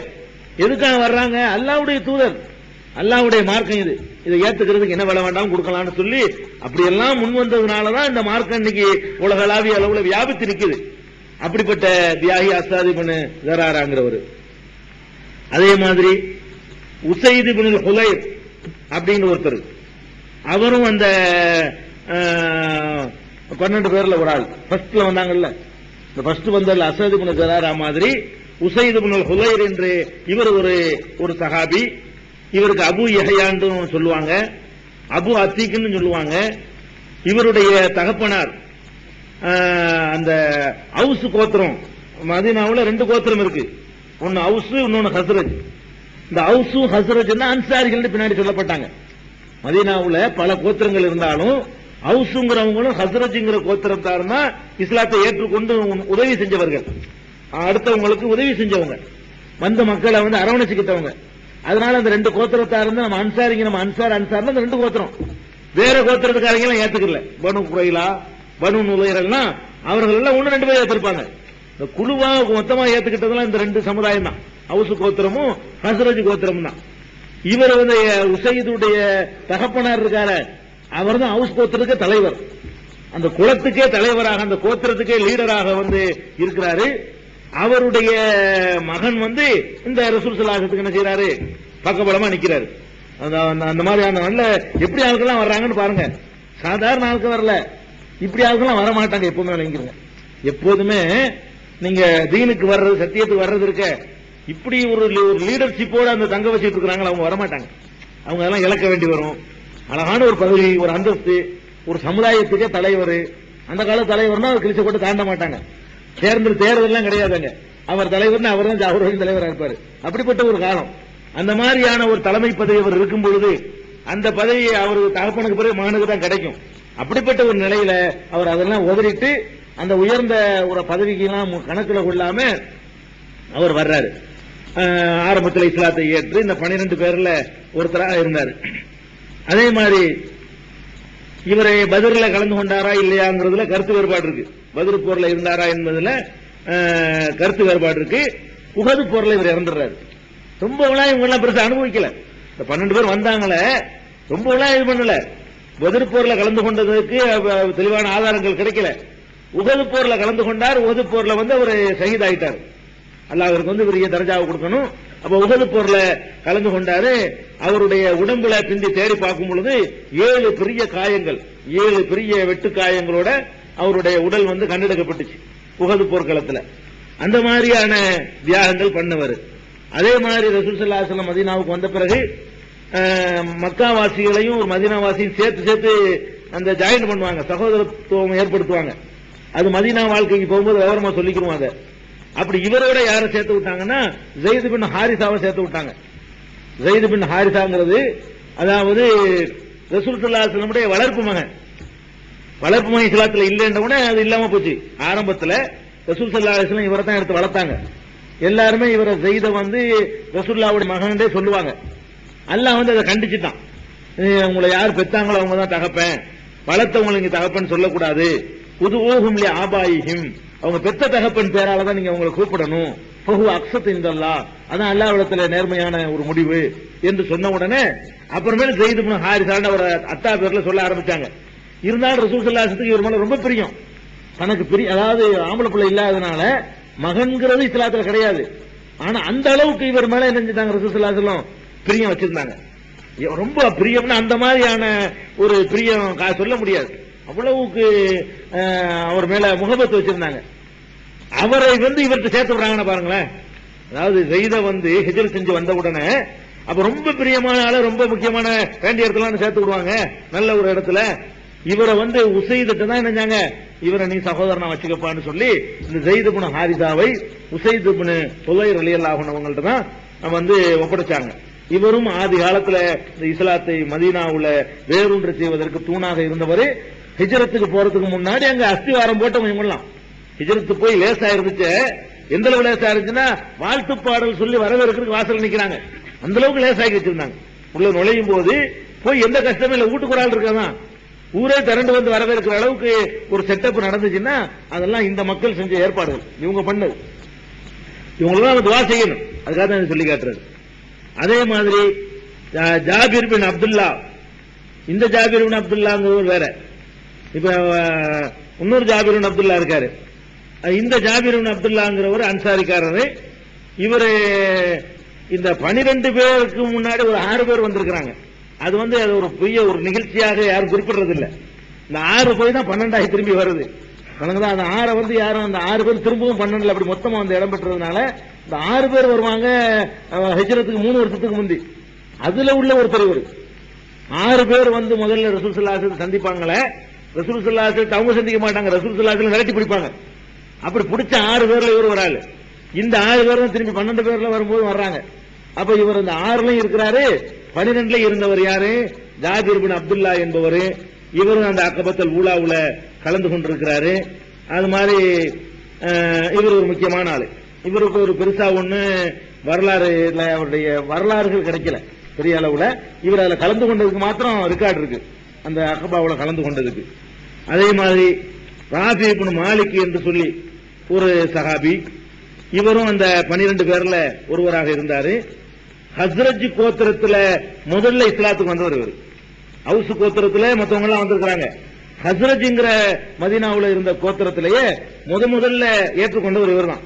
யாரு, ராஃபி பின் மாலிக். இவர் பத்ர்லயும் கலந்துகிட்டு இருக்கிறாரு, அக்கபாவிலையும் கலந்துகிட்டு இருக்கிறாரு. இவர் அடிக்கடி சொல்லுவாரு, நான் பத்ர்லயும் கலந்துகிட்டேன், அக்கபாவிலையும் கலந்துகிட்டேன்.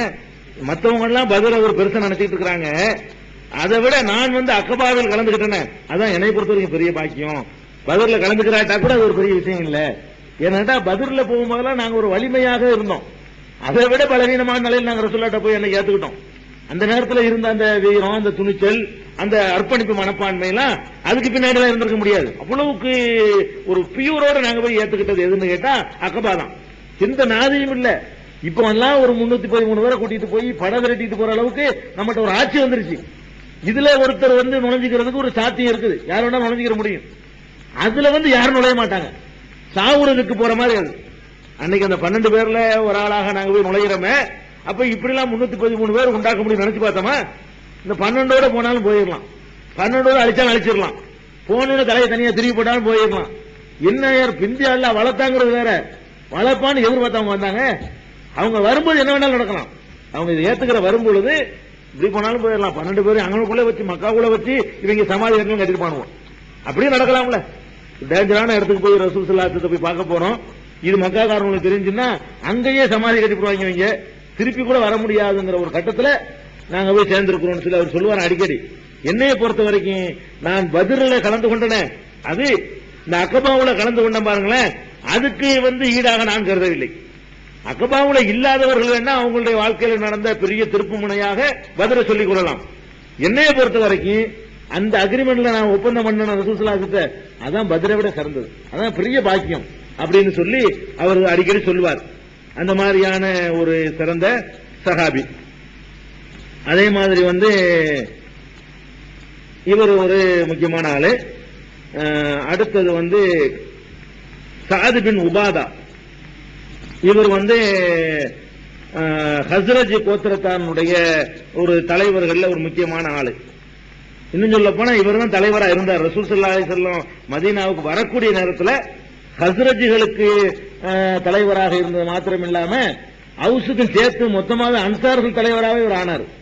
சஅத் பின் உபாதா இருக்காரு, இவர் அன்சாரிகளுக்கு தலைவர் ஆனார்.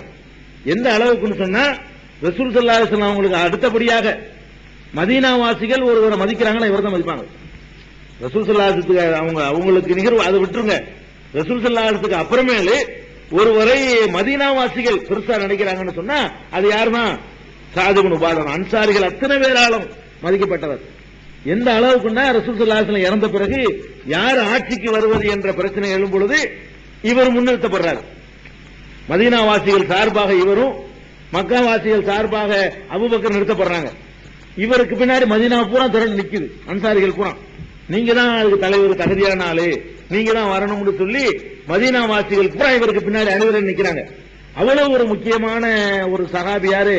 சஅத் பின் உபாதாங்கிறவங்க. ரசூல் ஸல்லல்லாஹு அலைஹி வஸல்லம் காலத்துக்கு பிறகெல்லாம் இவரெல்லாம் இருந்தவர். மற்றவங்க எல்லாம் அப்படி போயிட்டாங்க, உஹது பத்ர் கொஞ்ச நாள்ல போயிடுறாங்க. அந்த முதல் அக்கபாவுல 12 பேர்ல ஒருவராக கலந்து கொண்ட பிறகு அதுல கடைசி வரைக்கும் இருந்து ரசூல் ஸல்லல்லாஹு அலைஹி வஸல்லம் காலத்துக்கு பிறகு இருந்ததுல ஒரு ஆளு. இவர் பத்ர்ல கலந்து கொண்டதுல கருத்து வேறுபாடு இருந்தாலும் புகாரி இமாம் கலந்து கொண்டார்னு சொல்றாங்க. அவருடைய வரலாற்று நூல்ல இவர் பத்ர்ல கலந்து கொண்டிருக்கிறார், பத்ர் போர்ல அப்படின்னு சொல்றாங்க. அதே மாதிரி ரசூல் ஸல்லல்லாஹு அலைஹி வஸல்லம் அவர்கள் எல்லா பிரயாணங்கள்லையும் போர்க்களங்கள்லையும் போகும் பொழுது 2 கொடிய பிடிக்க சொல்லியிருப்பாங்க. எப்படி 2 கொடின்னா, முஹாஜிர்கள் அணிக்கு ஒரு கொடி, அன்சாரிகளுடைய அணிக்கு ஒரு கொடி. முஹாஜிர்கள் அணியுடைய கொடியை யாருக்கு இருக்கும்னா அலி ரலியல்லாஹு அன்ஹு பிடிச்சிட்டு வருவாரு. அன்சாரிகள் சார்பாக கொடி பிடிச்சிட்டு வர்றது யாருன்னா இவர் தான். அப்ப ரசூல் ஸல்லல்லாஹு அலைஹி வஸல்லம் அவர்கள் அந்த அன்சாரிகளுக்கு அத்தனை பேருடைய பிரதிநிதியாக இவர் தான் கருதி இருக்கிறாங்க. அன்சாரிகள் எந்த ஒரு சபையில போனாலும் 2 கொடியோட 2 கூட்டத்தாருக்கு 2 கொடி. அந்த கொடி பிடிக்கிற பொறுப்பு அலி ரலியல்லாஹு அன்ஹு. முஹாஜிர்னா மக்காவாசிகள், மக்காவிலிருந்து வந்தவங்க சார்பாக அலி ரலியல்லாஹு அன்ஹு பிடிப்பாங்க. அந்த ஊர் மக்கள் சார்பாக பிடிக்கிற பொறுப்பு ரசூல் ஸல்லல்லாஹு அலைஹி வஸல்லம் அவங்களால இந்த சஅத் பின் உபாதா ரலியல்லாஹு அன்ஹு அவங்கள்ட்ட தான் கொடுக்கப்பட்டுச்சுன்னா, அப்ப எந்த அளவுக்கு ஒரு முக்கியத்துவம் இவருக்கு இருந்திருக்குங்கிறத என்ன செய்யலாம், விளங்கிக்கலாம். அதே மாதிரி ரசூல் ஸல்லல்லாஹு அலைஹி வஸல்லம் இருக்கிற சபையில அவர் ஒரு நாள் வர்றார். வரும்பொழுது கூமு இலா சய்யிதிக்கும் அப்படிங்கிறாங்க ரசூல் ஸல்லல்லாஹு அலைஹி வஸல்லம். இது உங்கள் தலைவர் வருகிறார், வரவேற்க எழுந்திருங்கிறாங்க. ரசூல் ஸல்லல்லாஹு அலைஹி வஸல்லம் உட்கார்ந்து இருக்கிற சபையில அன்சாரிகளா குழுமி இருக்கிறாங்க. அப்ப சஅத் பின் உபாதா வர்றாரு. ரசூல் ஸல்லல்லாஹு அலைஹி வஸல்லம் வாயிலே அவரை தலைவருங்கிறாங்க. கூமு இலா சய்யிதிக்கும், உங்கள் தலைவரை நோக்கி நீங்கள் எல்லாம் எழுந்திருங்கள், வரவேற்க எழுந்திருங்கிறாங்க. வரவேற்கிறதுக்கு எழுந்திருக்கிறதுக்கு மார்க்கத்தில் அனுமதி இருக்குது. ஒருவர் வந்தார்னு சொன்னா வரவேற்பு மரியாதைங்கிற அடிப்படையில் இல்ல, வர்றவரை வரவேற்கிறதுக்கு எழுந்து நிற்கலாம். அதே மாதிரி நம்மளை வரவேற்க அவர் எழுந்து நிற்கணும். இதுல உயர்ந்தவர்கிற அடிப்படையில் இல்ல. ரசூல் ஸல்லல்லாஹு அலைஹி வஸல்லம் விட உயர்ந்தவர் அவரு. உயர்ந்தவர்களுக்கு எந்திரிச்சு நிக்கிறதுக்கு அது கூடாது. அதாவது இவர் வந்தா நம்ம எந்திரிக்கணும், நம்ம அவர் எந்திரிக்க மாட்டார், அப்படி கூடாது. ஒருத்தர் வீட்டுக்கு நம்ம வீட்டுக்கு ஒருத்தர் வர்றாங்க, நம்ம வீடு தேடி வந்தவர்களுக்கு உட்காந்துக்கிட்டு என்ன அப்படி கேட்க கூடாது, எந்திரிச்சுட்டு வாங்க அப்படின்னு கூப்பிடுறது இருக்கு. அது யார் வந்தாலும், சின்ன ஆள் வந்தாலும் பெரிய ஆள் வந்தாலும் அது வரவேற்புல உள்ளது. அப்ப நான் போன அவர் எந்திரிக்கணும். அது மாதிரி அதாவது அவர் வரும்போது நான் இருந்தால், நான் வரும்போது அவர் எழுந்திருப்பாரு. அப்ப மரியாதை நிமித்தமாக ஒருவருக்கு எழுந்திருப்பதற்கு மார்க்கத்தில் தடை இருக்குது. ரசூல் ஸல்லல்லாஹு அலைஹி சொல்லிட்டாங்க, யார் ஒருவர் தனக்காக பிறர் எழுந்து நிற்க வேண்டும் என்று விரும்புகிறாரோ அவர் தன்னுடைய தங்குமிடத்தை நரகத்திலே ரிசர்வ் செய்து கொள்ளட்டும்ங்கிறாங்க. தனக்காக ஒருத்தர் எந்திரிச்சு நிக்கணும்னு ஒருத்தர் ஆசைப்பட்டாருன்னா அவர் நரகத்தில் தனக்கு இடத்தை வாலி வருதா அப்பங்க தனக்காக நரகத்தில் ரிசர்வ் பண்ணிக்கிறட்டும்ங்கிறாங்க ரசூல் ஸல்லல்லாஹு அலைஹி வஸல்லம். யாருக்கும் எழுந்திருக்க கூடாது. ஒரு தலைவர் வர்றாரு, ஷேக் வர்றாரு, வாத்தியார் வர்றாரு, ஒரு மத குரு வர்றாரு, ஆலிம் வர்றாரு, எந்திரிக்க கூடாது. என்ன செய்யலாம்? வர்றாருன்னு வரவேற்க எழுந்திருக்கலாம். அது எல்லாருக்கும் எழுந்திருக்கணும். வர்றவங்க எல்லாம் வரவேற்கிறதுக்கு எந்திரிக்கணும். அது வரவேற்பு தவிர பாத்திமா நாயகி வந்தாங்கன்னா ரசூல் ஸல்லல்லாஹு அலைஹி வஸல்லம் எழுந்து கூட்டு வருவாங்க. மக வந்தவன் அப்படி சந்தோஷம் எந்திரிச்சு ஆமா சோமா இருக்கான்னு கூப்பிடுவாங்களாம். இது மரியாதைக்காக வேண்டியா? மகளுக்கு மரியாதை செய்யறதுக்காக வேண்டிய தகப்ப எந்திரிப்பாங்க. இப்படி எந்திரிக்கிறதுக்கு அனுமதி இருக்கு மார்க்கத்துல. அதுக்காக வேண்டி வீடு வேண்டி வரும்பொழுது கால் மேல கால் போட்டு உட்கார்ந்துட்டு இருக்க கூடாது. அது எந்திரிக்க கூடாது, தடை இருக்குன்னு இப்படி தப்ப விளைவிக்கிற கூடாது. அப்ப இவர் வரும்பொழுது ரசூல் ஸல்லல்லாஹு அலைஹி வஸல்லம் சொல்றாங்கன்னா, கூமு அன்சாரிகளை எழுந்திருங்கள், இலா செய்யிதிக்கும், உங்கள் தலைவரை நோக்கி எழுந்திருங்கள். தலைவருக்காக இல்ல, இலாங்கிறாங்க. இலா செய்யிதிக்கும், உங்கள் தலைவரை நோக்கி என்ன செய்யுங்க, எழுந்திருங்கன்னு சொல்றாங்களே. அந்த அளவுக்கு செய்யுது என்று அந்த ரசூல் ஸல்லல்லாஹு அலைஹி வஸல்லம் வாயினாலேயே சொல்லப்பட்டவர் யாரு? சாது பின் உபாதா. இவரெல்லாம் அடித்தளம் அமைச்சவர். அந்த ஹஸ்ரஜ் கோத்திரத்தை எல்லாம் அப்படியே முழுசா கைக்குள்ள எடுத்து அந்த அவ்வளவு பேர் அன்சாரிகளா மாத்தினதுல இவருக்கு பங்கு இருக்கு. அந்த கோத்திரம் முழுசும் அப்படியே முழுசா அன்சாரிகள் ஆயிட்டாங்களே. அதுக்கெல்லாம் யாரு காரணம்? இவர் எல்லாம் கருவியா பயன்படுத்திக்கிட்டான். அல்லாஹ் நாடியவர்களுக்கு நேர்வழி காட்டினாலும் அதுக்கு கருவியாக அல்லாஹ் இவர் நினைஞ்சிருக்கான், யூஸ் பண்ணிருக்கான். அந்த மாதிரியான சிறந்த ஒரு சஹாபி. அதே நேரத்தில்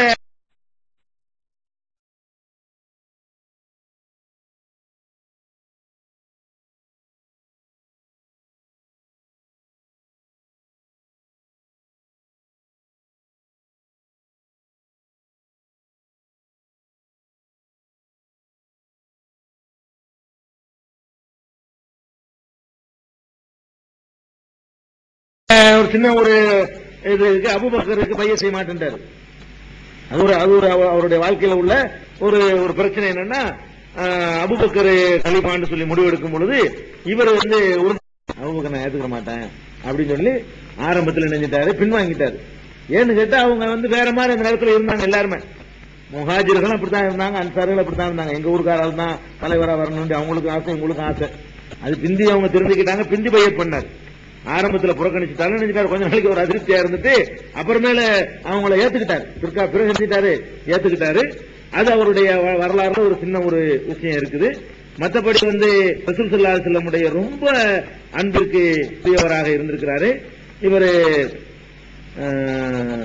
ஷாம் சிரியாவில் போய் இங்க இருந்து அபூபக்கருடைய ஆட்சி வந்த பிறகு சிரியா நாட்டுக்கு போயிட்டாரு. அங்க போய் நினைஞ்சாரு ஹிஜ்ரி 15ஆம் ஆண்டு வஃபாத் ஆயிடுறாரு. ஹிஜ்ரி 15 அல்லது 16 2 ரிவாயத் இருக்குது. அது மாதிரி இருக்குது. அதே மாதிரி ரசூல் ஸல்லல்லாஹு அலைஹி வஸல்லம் அவர்கள் அடிக்கடி செய்வாங்க, அல்லாஹும்ம ஜஅல் ஸலவாத்திக வ ரஹ்மதக அலா ஆலி ஸஅத் இப்னு உபாதா. யா அல்லாஹ், உன்னுடைய அருளையும் உன்னுடைய அருட்கொடைகளையும் ஸஅத் இப்னு உபாதா குடும்பத்துக்கு வாரி வாரி வழங்குன்னு கேட்பாங்க. ஏன் கேட்கறாங்கன்னு அப்படி அவ்வளவு பண்ணிருக்காரு அவர். யாருக்கு இப்படி கேட்பாங்க? அடிக்கடி இந்த சாதுக்காக வேண்டி ரசூல் ஸல்லல்லாஹு அலைஹி வஸல்லம் துஆ செய்யும்போது ஒரு பேரை குறிப்பிட்டு சொல்லுவாங்க, யா அல்லாஹ், இந்த ஸஅத் இப்னு உபாதாவுடைய குடும்பத்துக்கு நீ நிறைய அருள் புரி அப்படின்னு ரசூல் ஸல்லல்லாஹு அலைஹி வஸல்லம் கேட்கிற அளவுக்கு இவங்க எல்லாம் அந்த ஆதி காலத்துல தியாகம் பண்ணக்கூடிய அந்த 12 சஹாபாக்கள்ல முதல் ஒப்பந்தத்தில் உள்ளவங்க இவங்கெல்லாம். அதே மாதிரி உபாதா பின் சாமித் சொல்லிட்டனா இல்ல சொல்லியாச்சுல, சொன்னதான். அதாவது நேற்று சொல்லியிருக்கேன், இன்னைக்கு சொல்லல, நேற்று சொல்லியிருக்கேன். ஆமா ஆமா. அப்ப உபாதா பின் சாமித்துங்கிறவங்கள அந்த 12 பேர்ல உள்ளவங்க சாட்டா வச்சுக்கிருவோம். 12 பேர்ல உள்ளவங்க அவங்கள ரசூல் ஸல்லல்லாஹு அலைஹி வஸல்லம் அவரையும் அபு மர்சதுங்கிறவரையும் சகோதரராக பிணைத்து விட்டாங்க. ஹிஜ்ரத் செஞ்சு வந்தவரோட சேர்த்து விட்டாங்க. பத்ருக்கு பிறகு நடந்த ஒரு போர்ல கூட இவர் பங்கெடுக்காம இருக்கல. உபாதா பின் சாமித் இருக்காங்களே, அவங்க பத்ருக்கு பிறகு எத்தனை போர் நடந்துச்சோ பத்ர்ல மட்டும் கலந்துக்கல. இந்த அக்கபாவில் கலந்துக்கிட்டாரு. பத்ர்ல நிறைய பேர் கலந்துக்கல. தற்செயல் நடந்தது. பத்ர் யுத்தம்ங்கிறது பிளான் பண்ணி முஸ்தீபா நடந்தது இல்ல. அது தற்செயல அது யுத்தமா மாறிக்கிட்டது. அதனால அதுல நிறைய பேர் மிஸ் பண்ணி இருக்கிறாங்க. அது மாதிரி மிஸ் பண்ணல இவர் ஒரு ஆள் பத்ர்ல கலந்துக்கிறல. பத்ருக்கு பிறகு நடந்த எல்லா போர்க்களங்கள்லையும் இந்த உபாதா பின் சாமித் ரலியல்லாஹு அன்ஹு அவர்கள் கலந்துகிட்டு இருக்கிறாங்க. இவர் ரம்லாங்கிற ஒரு ஊர்ல ஹிஜ்ரி 34 இறந்து போறாரு. ஹிஜ்ரி 34 ரொம்ப லேட்டா. ஹிஜ்ரி 34னா 4 கலீஃபாக்கள் ஆட்சிக்கெல்லாம் பிறகு. 4 கலீஃபாக்கள் ஆட்சி 30 வரை முடிஞ்சு போயிருது. அபூபக்கர், உமர், உஸ்மான், அலி 4 பேருடைய ஆட்சியும் ஹிஜ்ரி 30க்குள்ள இணைஞ்சிருது. அந்த முடிஞ்சிருது. ஹிஜ்ரி 30 இல்ல, ரசூலுல்லாஹ்வுக்கு பிறகு 30, 40க்குள்ள முடிஞ்சிருது. அப்ப இது அலி ரலியல்லாஹு காலத்தில் இவர் இறந்திருக்காரு. 34வது வருஷம்னு சொன்னா அலி ரலியல்லாஹு ஆட்சி காலத்தில் இவர் இறந்திருக்கிறாரு. இவர் ஒரு நல்ல ஒரு முக்கியமான அந்த சஹாபாக்கள்ல ஒருத்தர், அடித்தளம் போட்டதுல ஒருத்தர். நிறைய இவர் மூலமாக ஹதீசுகள் கிடைக்கிறது. மற்ற அந்த மதீனாவாசிகள் இருக்காங்கல்ல, அவங்கள்ட்ட நிறைய பேருக்கு ஹதீஸ் அறிவிக்கல. இந்த உபாதா பின் சாமித் அவங்கள்ட்ட இருந்து பாத்தீங்கன்னா, புகாரில இருந்து முஸ்லீம்ல இருந்து பார்த்தா நிறைய ஹதீசுகளை மனப்பாடம் பண்ணி மக்களுக்கு சொல்ற பணியிலையும் இவருக்கு நல்ல ஒரு இடம் இருக்கு. இவர் அறிவிக்கக்கூடிய ஹதீசுகள் புகாரில இருக்கு, முஸ்லீம்ல இருக்குது, இன்னும் பல நூல்கள்ல எல்லாம் நிறையவே ஹதீசுகள்லாம் இடம்பெற்றிருக்குது. அவ்வளவு முக்கியமான ஒரு சஹாபில இவர் ஒரு ஆளு. இவருடைய வாழ்க்கையில உள்ள ஒரு முக்கியமான விஷயம் என்னன்னு கேட்டா, இவர் சிரியாவுக்கு போயிடுறாரு. பிறகு என்ன பண்ணிடுறாருன்னா, சிரியாவில் போய் இருக்காரு. உஸ்மான் ரலியல்லாஹு ஆட்சி காலத்தில் சிரியாவில் போய் தங்கிடுறாரு. சிரியாவில் முஆவியா இருக்காங்கல்ல, அவங்க தான் ஆளுநரா இருக்கிறாங்க. சிரியாண்ட சாம், அந்த காலத்தில் சாம்னு சொல்லுவாங்க. இந்த சாம்ல உஸ்மான் ரலியல்லாஹு ஜனாதிபதியா இருக்கிறாங்க. ஒரு பகுதிக்கு கவர்னராக முஆவியாவை நியமிச்சிருக்கிறாங்க. அப்ப அந்த சாம்ல முஆவியாவுடைய ஆட்சி நடக்குது. இவர் உபாதாவை பொறுத்த வரைக்கும் அந்த யாருக்கும் பயப்பட்ட அந்த 12 பேர்ல வருவார். அவரு அதெல்லாம் கிடையாது. பாரபட்சம் ஆச்சரியம்லாம் கிடையாது. முகத்துக்கு நேரம் அடி சொல்லுவாரு. முஆவியா கொஞ்சம் கடுப்படியான ஆளா இருந்தா கூட இவர் ஒரு ஆள் தான் எதிர்ப்பாரு. முஆவியா தான் தப்பா செஞ்சா என்ன செய்வாரு, எதிர்த்து மக்கள்கிட்ட மக்களே இருந்தாலும் சொல்ற கேட்காதீங்க, இதுல இருந்தாலும் தப்பு பண்றாரு அப்படி எல்லாம் என்ன செய்வாரு சொல்றது இவருடைய வழக்கம். எந்த அடிக்கடி முஆவியாவுக்கும் இவருக்கு மோதிக்கிட்டே இருக்கும். முஆவியா ரலியல்லாஹு அவர்களுக்கு கவர்னரா இருக்கிறாரு. கவர்னரா இருந்தாலும் இவரை மக்கள் மதிக்கக்கூடியவரா இருக்காரு. என்னடா ஆதி காலத்தில் வந்தவங்க, சீனியர், ரொம்ப முந்தைய பெருந்தியாகம் பண்ணவங்க அப்படிங்கிற வகையில இவரை ரொம்ப மதிக்கப்படக்கூடிய நிலையில இருக்காரு. அதனால இந்த மாதிரிலாம் அடிக்கடி நடக்கும். சில விஷயத்துல முஆவியாவே ஜகா வாங்கிடுவாரு. மக்கள் எல்லாம் கூட்டி வச்சுக்கிட்டு, இந்த விஷயத்துல நான் தப்பா சொல்லிவிட்டேன், உபாதா என்னெல்லாம் விட முக்கியமான ஆளு, ரசூலை பற்றி நல்லா தெரிந்தவர், அவர் சொல்றதுதான் சரி, நான் வாபஸ் வாங்கிக்கிறேன்னு சிலதுலாம் முஆவியா அப்படி செஞ்சிருக்கிறாரு. அந்த மாதிரி ஒரு மதிக்க தகுந்தவரா இருக்கிறாரு. ஒரு கட்டத்தில் அந்த என்ன விஷயம்ங்கிறது ஹதீஸ்ல கிடைக்கல. ஒரு விஷயத்தில் 2 பேருக்கு மோதி கொள்கிறது. முஆவியா ரலியல்லாஹு அன்ஹுக்கும் உபாதா பின் சாமித்துக்கும் மோதிக்கிறது. மோதிக்கிட்ட உடனே அப்ப அபூ ஹுரைரா காம்ப்ரமைஸ்க்கு வர்றாரு. அபூ ஹுரைரா அங்கதான் இருக்காரு. அபூ ஹுரைரா ரலியல்லாஹு அன்ஹு அவர்களும் அந்த சாம்ல தான் இருக்கிறாங்க. அவர் உபாதாவை பார்த்து, உபாதாவை ஏன் இந்த மாதிரி நீங்க மோதிக்கிட்டு இருக்கணும், அவர் எந்த ஒரு கவர்னர் இல்லையா, கவர்னரோட கொஞ்சம் அனுசரிச்சு போயிட வேண்டியதானே, எதுக்கு வரணும்னு உடனே அவங்க சொல்றாங்க அபூ ஹுரைராட்ட, யா அபா ஹுரைரா இன்னக லம் தகும் மஅனா இது பாயானா ரசூலுல்லாஹி ஸல்லல்லாஹு அலைஹி வஸல்லம், நாங்கள் ரசூல் ஸல்லல்லாஹு அலைஹி வஸல்லம் ஒரு உறுதிமொழி எடுத்தோமே, அப்போலாம் நீ இருக்கலையா, உனக்கு என்ன தெரியும். அவர் சொல்றாரு, நாங்க ஒரு உறுதிமொழி எடுத்தோமே, அப்போலாம் நீ இருக்கல, நாங்க என்ன உறுதிமொழி எடுத்தோம் உனக்கு தெரியுமா அப்படின்னு ஞாபகப்படுத்துறாரு. நாங்க ஒரு ரசூல் ஸல்லல்லாஹு அலைஹி வஸல்லம் அவங்கள்ட்ட ஒரு உறுதிமொழி எடுத்தோம். அந்த உறுதிமொழியில ஏற்கனவே சொன்னதுதான், அல்லாஹ்வுக்கு கட்டுப்படணும், அல்லாஹ்வுடைய ரசூலுக்கு கட்டுப்படணும், பொருளாதாரத்தை செலவு செய்யக்கூடாது, நல்லதை ஏவணும், கெட்டதை தடுக்கணும், அல்லாஹ் விஷயத்துல பொய்களை சொல்லக்கூடாது, சத்தியத்தை சொல்லும்போது யாருக்கும் பயப்படக்கூடாது, மதீனாவுக்கு ரசூலுல்லாஹ் அவங்களுக்கு உதவி செய்யணும், அவங்கள காக்கணும். இதுதான் ரசூலுல்லாஹ்ட்ட நாங்க எடுத்த பையத். இதுக்கு மேல நாங்க ரசூல் ஸல்லல்லாஹு அலைஹி வஸல்லம் உறுதிமொழி எடுக்கல. இந்த ஆள் அதுக்கு மேல எங்கள்கிட்ட எதிர்பார்க்கிறாரு. ரசூல் ஸல்லல்லாஹு அலைஹி வஸல்லம் நாங்க எடுத்த உறுதிமொழி என்ன, இவ்வளவுதான், தலைவருங்கிற முறையில் இவ்வளவுதான் எடுத்திருக்கிறோம். இவர் என்ன பண்றாருன்னா, அவர் என்ன சொன்னாலும் நாங்க கேட்கணும்னு நினைக்கிறாரு. அவர் 100% அவருக்கு தப்பா சொன்னாலும் கேட்கணுன்ற அளவுக்கு அவர் வர்றாரு. இப்படி நாங்கள் எல்லாம் உறுதிமொழி எடுக்கலன்னு சொல்லி அவர் மறுத்துறாரு. உடனே முஆவியா என்ன பண்றாங்கன்னா, இவர் மேல கம்ப்ளைண்ட் பண்ணி உஸ்மான் ரலியல்லாஹு அன்ஹு கடிதம் எழுதுறாங்க. இந்த ஆளு எனக்கு ரொம்ப குழப்பத்தை உண்டாக்கி போடுறாரு, சாம்பல கொத்தனை என்னை மதிக்க மாட்டேங்கிறான் சிரியாவுல, இவர் எதிராக இருந்தாலும் இடைஞ்சல் பண்ணிட்டே இருக்காரு அப்படின்னு சொல்லி உபாதா ரலியல்லாஹு அன்ஹு கம்ப்ளைண்ட் பண்ணி உஸ்மான் ரலியல்லாஹு அன்ஹுக்கு அனுப்பிடுறாங்க. அனுப்பின உடனே உஸ்மான் ரலியல்லாஹு அன்ஹு பண்றாங்கன்னா, அவர் சொல்றாரு, ஒண்ணு அவர்கிட்ட பொறுப்பு படுத்துருங்க, அவர் பார்க்கட்டும், என்னைய விட்டுருங்க, இல்லன்னா அவரை நீங்க கூட்டுக்குங்க, நீங்க மதீனாவுல கூட்டிக்கணும் வச்சுக்கிறீங்க, உங்க கண்ட்ரோல்ல, இங்க தயவு செய்து அவரை வைக்க வேணாம் அப்படின்ற உடனே உஸ்மான் ரலியல்லாஹு அன்ஹு அவருக்கு திருப்பி அனுப்புங்க, மதீனாவுக்கு அனுப்பிடு அப்படின்ட்டாங்க. மதீனாவுக்கு வந்த உடனே நேர இவர் வந்து உஸ்மான் ரலியல்லாஹு அவரு உபாதா பின் சாமித் ரலியல்லாஹு போறாங்க. போனா அது சொல்றாரு, போகும்போது அங்க போனா அந்த சாபிகீன்கள் இருக்கிறாங்களே, சாபிகீன்னா ஆதிலேயே வந்தவர்கள், இஸ்லாத்துக்கு வந்தவங்க இருக்காங்களே, அவங்கள ஒருத்தர கூட காணோம். எல்லாம் நேற்று வந்த முந்தா நாள் வந்தாலும் சுத்திக்கிட்டு நிக்குது. உஸ்மான் ரலியல்லாஹு வந்து ஒழுங்கா நிர்வாகம் பண்ணலங்கிறாரு. என்ன சொல்ல வர்றாருன்னா, ஆதிலேயே உசுர கொடுத்து அதை கொடுத்து இதை கொடுத்து ஒருத்தர் பக்கத்துல வச்சிருக்காருன்னு ஒருத்தரையும் காணோம். அந்த மாதிரி ஆள்ல ஒரு ஆள் தான் உஸ்மானோட இருந்தாங்க, ஒரே ஒருத்தர் தான் இருந்தாரு. பாக்கி எல்லாம் வந்து யாருன்னு தெரியாத ஆளுக்கெல்லாம் அவங்களுக்கு ஆலோசனை ஆயிட்டாங்க. இந்த நிலையில் அவர் உள்ள நுழைகிறார். ஒருத்தரை கூட காண முடியல, பழைய ஆட்களை யாரையுமே காணோம், எல்லாத்தையும் விட்டுவிட்டு எல்லாம் யாருன்னு தெரியாத ஆட்களா மந்திரி ஆலோசகர் பிஏ இப்படி எல்லாம் நியமிச்சு வச்சிருக்காருன்னு சொல்லி இவர் கடுப்பு. நேர உள்ள போறாரு. போன உடனே உஸ்மான் ரலியல்லாஹு வந்து என்ன செய்யறாங்க, பயப்படவே இல்லை. நேர மன்னர்லாம் தலைவர்லாம் பார்க்கல. போன உடனே மாலனா உலக்க உபாதா என்ன என்ன உனக்கு நமக்கு ஏன் இப்படி மோதிக்கிட்டே இருக்கிற அப்படின்னு சொல்லி நேரடியா விசாரிக்கிறாரு. உடனே உபாதா ரலியல்லாஹு என்ன செய்றாங்க, என்னடா இவர் எடுத்த உடனே குற்றம் சுமத்துற மாதிரி என்ன நினைச்சு கேட்க மாட்டேங்கிறாரு, ஏன் இப்படி வந்துட்டு இருக்கு இவர் மாவியா சொன்ன மாதிரியே இவர் சொல்றாரு. உடனே வேகமா வெளியே வர்றாரு, மக்களை எல்லாம் கூப்பிடுறாரு, மக்களே மக்களை உடனே மக்கள்கிட்ட வர்றாரு, மக்களே ரசூல் சமயத்து ரசூலுல்லாஹி ஸல்லல்லாஹு அலைஹி வஸல்லம் அபுல் காசிம் முஹம்மதன் ஸல்லல்லாஹு அலைஹி வஸல்லம் அபுல் காசிம் என்ற முஹம்மது ஸல்லல்லாஹு அலைஹி வஸல்லம் சொல்ல நான் கேட்டிருக்கிறேன். இன்னஹு சயலி உமூரக்கும் பாதி ரிஜாலுன், எனக்கு பிறகு சில பேர் உங்களுடைய இந்த அதிகாரத்துக்கு வருவார்கள், உங்கள் அதிகாரம் என்ற பொறுப்புக்கு வருவார்கள்.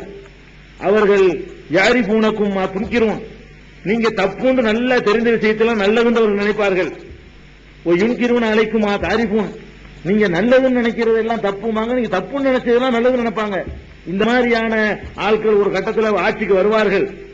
அப்படி வந்தால் லிமன் அசல்லாஹ தபாரக வ தஆலா, அல்லாஹ்வுக்கு மாறு செய்தவருக்கு எந்த கட்டுப்பாடும் கிடையாது, கட்டுப்பட வேண்டிய அவசியம் கிடையாது என்று ரசூல் ஸல்லல்லாஹு அலைஹி வஸல்லம் சொல்ல நான் கேட்டிருக்கிறேன் அப்படின்னு மக்கள்கிட்ட சொல்றாரு. இவர் சரியில்லை ஆளு, இவர் வந்து நல்லதுதான் கெட்டதுங்கிறாரு, கெட்டவனெல்லாம் நல்லவங்கிறாரு, ஒழுங்கா இவருக்கு இடம் போட தெரியலன்னு உஸ்மான் ரலியல்லாஹு எதிராகவே பகிரங்கமா கருத்து சொல்றாரு.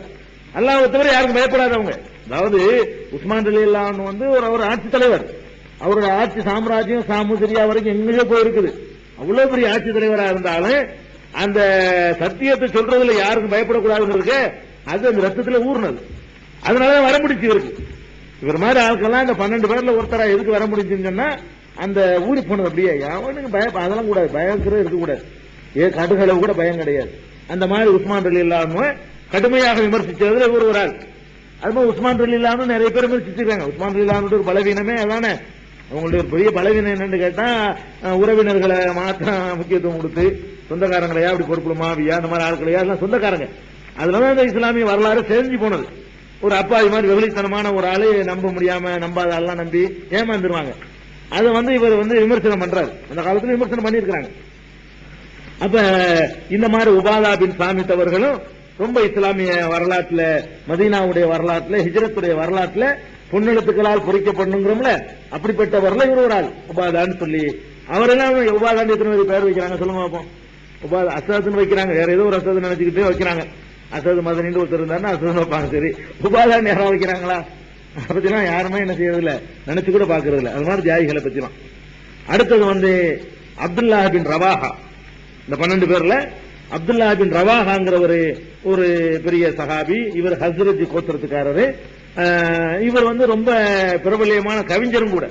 அப்துல்லா பின் ரவாஹாங்கிறவர் வந்து பெரிய கவிஞர். அபு ரவாஹா என்று இவரை வந்து சொல்லுவாங்க.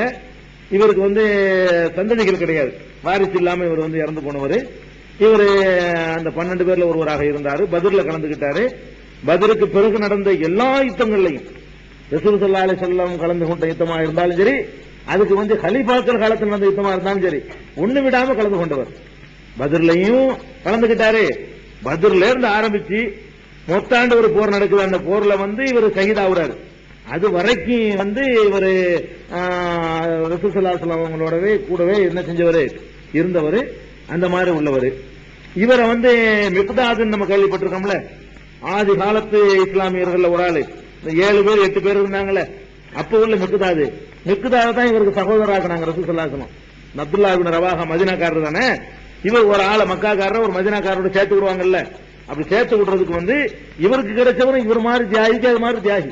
ஆதி காலத்துல தியாகம் பண்ணக்கூடிய மிக்தாத் ரலியல்லாஹு அன்ஹு அவர்களை தான் இவரோட அப்துல்லா இப்னு ரவாஹாவோட ரசூல் ஸல்லல்லாஹு அலைஹி வஸல்லம் அவங்க வந்து சேர்த்து வச்சிருந்தாங்க. அதே மாதிரி ரொம்ப தைரியமான ஆளு. ஒரு அசீர் இப்னு ரஃப்ராம் சொல்லி ஒரு யஹூதி ஹைபர்ல ஒரு பெரிய படையை வச்சுக்கிட்டு ரொம்ப அக்கிரமம் பண்ணிட்டு இருந்தான். 30 பேர் என் கூட அனுப்புங்கன்னு கேட்டு வாங்கிட்டு போய் ஜெயிச்சுட்டு வந்தார். வெறும் 30 பேர் குதிரையாச்சு அனுப்புங்க, நான் வந்து வெற்றி கொண்டு வர்றேன்னு சொல்லி அப்படி போயிட்டான். அவர் 100,000 தேவையில்லை. ரொம்ப வாழ் வீசுறது, அம்பு எய்வது, அந்த போர் தந்திரங்கள்லையும் ஒரு கெட்டிக்காரர். ஒரு கவிஞராக இருந்தா அதெல்லாம் இருக்காது. பெரும்பாலான கேட்ட கவிஞன்னா கொஞ்சம் கொலையா இருப்பாங்க. இந்த மிகைப்படுத்துற ஆள்கிட்ட வீரம் இருக்காதுங்க. இவர்கிட்ட ஒரு முரண்பாடு என்னன்னு கேட்டா கவிஞரோட வீரம் இருந்திருக்கு. கவிஞராகவும் இருந்திருக்காரு, ரொம்ப பெரிய வீரராகவும் இருந்திருக்காரு. அப்புறம் கைபரை வெற்றி கண்ட பிறகு கைபர்ல வந்து அந்த ஜக்காத்தை வசூலிப்பதற்கு மதிப்பிடுவாங்கல்ல. மதிப்பிடுறா மரத்தை பாக்குறது, இதுல இத்தனை டன் வரும் பேரிச்சம்பழம், இதுல வந்து அப்போ இவ்வளவு வரும், இந்த கணக்கு போட்டு எவ்வளவு வருமானம் வரும் முன்னாடி மதிப்பு போடுவாங்க. ஜக்காத்தை ரசூலுல்லாஹி ஸல்லல்லாஹு அலைஹி வஸல்லம் வசூலிக்கிறதுக்கு முன்னாடி சில ஆட்களை அனுப்பி, அதாவது பெரிய பெரிய நிபுணருங்க ரசூலுல்லாஹி ஸல்லல்லாஹு அலைஹி வஸல்லம் எல்லாத்துக்கும் பிளான். ஜக்காத்து வந்தவன வசூல் பண்றது இல்ல, முதல்லயே இப்ப ஜக்காத்து வந்து 3 மாசத்துக்கு பிறகு வசூல் பண்றாங்கன்னு வைங்களேன், 3 மாசத்துக்கு முன்னாடி ஆள் அனுப்பி கைபர்ல போ, அங்க உள்ள மரங்கள்லாம் பாரு எவ்வளவு தேரும், அதுல அந்த அந்த மலையில அழுகி போறது, கொட்டி போறது, பழக்காம போறதெல்லாம் கழிச்சிட்டு என்ன எவ்வளவு தேரும், அதுல ஜக்காத் எவ்வளவு வரும்னு சொல்லி வருவாயை முன்கூட்டியே பிளான் பண்ணக்கூடியவர்கள் ரசூலுல்லாஹி ஸல்லல்லாஹு அலைஹி வஸல்லம். ஒவ்வொரு பகுதியிலும் ஜக்காத் வசூலிக்க முந்தி அங்கிருந்து எவ்வளவு கிடைக்கும்னு முன்னாடி கணக்கு போட்டுருவாங்க. அதை வச்சுதான் பட்ஜெட் போடுறது. இவங்க பட்ஜெட்டை போட்டு அப்புறம் வரிய போடுறாங்க. ரசூலுல்லாஹி ஸல்லல்லாஹு அலைஹி வஸல்லம் முதல்லயே 3 மாசத்துக்கு முந்தி என்னென்ன கிடைக்கும்ன்றதெல்லாம் அவ்வளவு கிளீனா செய்வாங்க. வகுத்து வச்சுக்கிட்டு கையில இருக்கிற மாதிரி வச்சுக்கிட்டு தான் தீர்மானம் பண்ணுவாங்க. அந்த கைபர்ல வந்து மதிப்பு போடுற பொறுப்பு இவருக்கு. கைபர்ல போய் என்ன கிடைக்கும்னு சொல்லி ஒரு பொருளாதார நிபுணர் அர்த்தம் இல்ல. இவர் வந்து பெரிய வீரர் மாத்திரம் இல்லாம ஒரு பொருளாதார நிபுணராக இருந்திருக்கிறாரு. அப்படி கணித்து இன்னதுல இவ்வளவு நமக்கு கிடைக்க வாய்ப்பு இருக்குது, அதுல ஜக்காத்து நமக்கு 20% இவ்வளவு வரும், அதுல 10% இவ்வளவு வரும், இந்த கைபர்ல இருந்து இவ்வளவு ரூபாய்க்கு வர சான்ஸ் இருக்குன்னு சொல்லி முன்னாடியே கணித்து வந்து சொல்லுவாரு. அந்த பொறுப்பை ரசூல் ஸல்லல்லாஹு அலைஹி வஸல்லம் அவங்க வந்து கொடுத்திருந்தாங்க. அதே மாதிரி வந்து ஸைத் இப்னு அர்கம்னு சொல்லி ஒரு சஹாபி நம்ம கேள்விப்பட்டிருக்கோம். அந்த ஸைத் இப்னு அர்கம் அவங்க வந்து அனாதையான உடனே இவர் தான் எடுத்து வளர்த்தார். அனாதை குழந்தைக்கு அரவணைச்சுக்கிட்டு இருந்தார். அது மாதிரி உள்ள ஒரு நல்ல கவிஞர், வீரர், ஒரு நல்ல ஒரு பொருளாதார நிபுணர், பெரிய தியாகி யாரு